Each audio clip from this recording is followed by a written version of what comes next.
Chers investisseurs, on se retrouve aujourd'hui sur le Bitcoin face au dollar, hein. On voit assez bien que notre semaine semble vouloir continuer vraiment à clôturer sur de très très belles couleurs. On va pas se plaindre du tout, hein. Vous voyez que là actuellement, pour ce qui est du Bitcoin, on se situe autour des 33 000, mais vraiment pas loin de ces 34 000 justement, pour rappel, hein, qui était notre target hier lors de notre analyse quotidienne.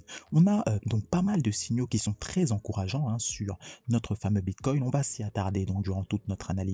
Il est pertinent de voir, hein, qu'en unité de temps journalière, regardez un petit peu la structure qui semble se dessiner. On se rapproche petit à petit du nuage Ishimoku. Là, on est tout juste aux frontières du bas de ce nuage et le but, ça serait véritablement qu'on le réintègre dans la journée. Vous êtes donc informé que c'est notre objectif du jour. Si on le réintègre, bon, on va pas trop être ambitieux non plus parce qu'on sait que le haut du nuage se situe naturellement sur notre haut de range. Donc on va être modeste. On va viser des targets hautes qui s'attardent, hein, dans un premier temps à nous amener autour des 35 000. D'accord? C'est la target haute du jour. Si on essaye de voir une target à la baisse, on ne sait jamais, mais il est très important de prévoir tous les scénarios à la journée.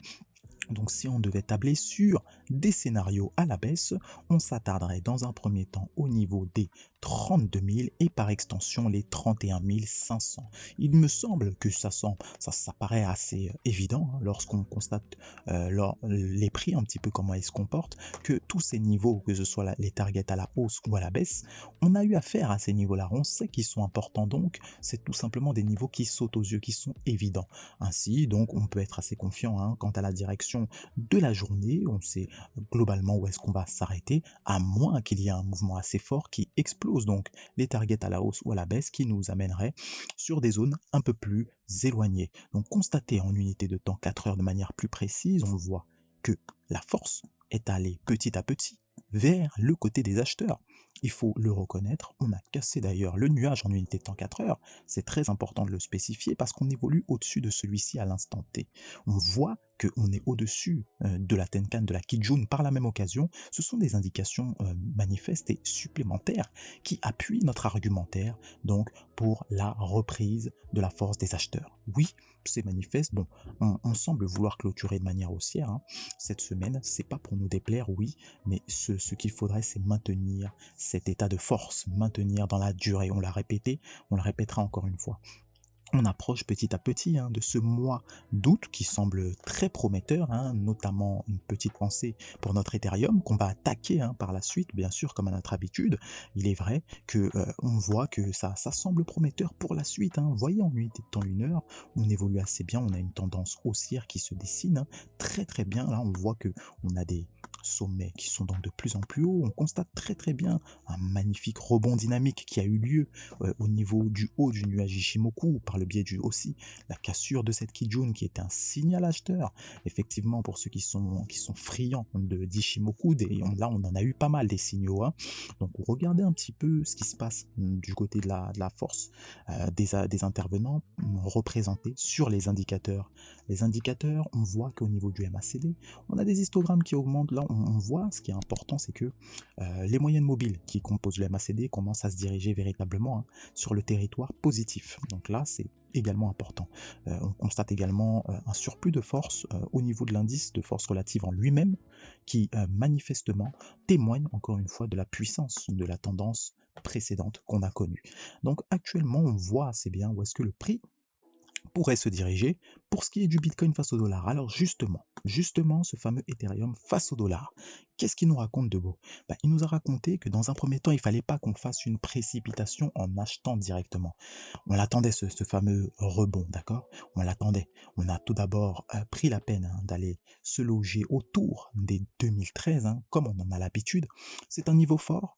On a fait un très très beau rebond dynamique également, hein, sur le haut du nuage Ishimoku. Là, on est en unité de temps 1 heure et on a eu pas mal de signaux qui montraient qu'on pouvait recharger donc autour de ces prix-là. Bon, après là, c'est pour les expérimenter, hein, d'accord? Il est clair que c'est pas la portée de tous, mais il y avait un très beau coup à jouer ici.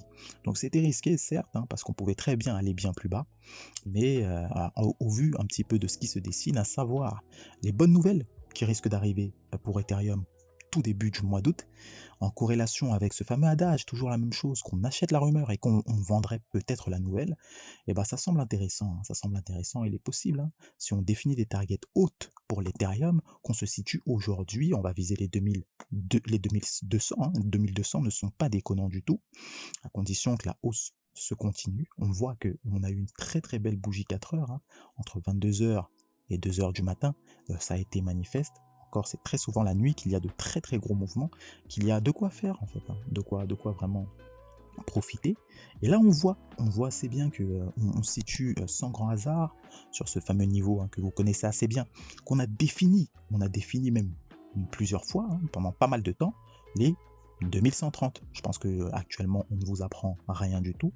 Là, pour le coup, les 2130, c'est un niveau qu'on a maintes et maintes fois répété, qui est important et sur lequel actuellement on bute, hein. Actuellement, on a fait mine, hein, d'aller sur ce niveau psychologique des 2150 pour ensuite revenir travailler ces prix des 2130 comme on en a l'habitude.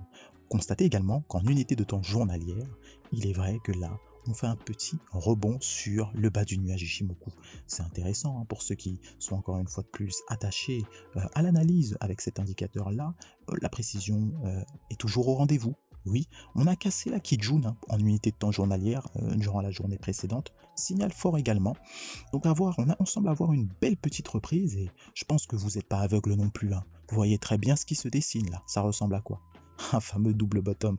C'est ce qu'on espère, hein. En tout cas, en unité de temps journalière, en tout cas, ça aura une très très belle signification. Constatez que là, on est tout proche, mais peut-être bien qu'à la fin de cette semaine, on pourrait avoir ce double bottom qui est acté. En tout cas, c'est l'objectif. Et si il se manifeste avant la fin de cette semaine, très très très très encourageant pour la semaine qui devrait arriver. D'accord?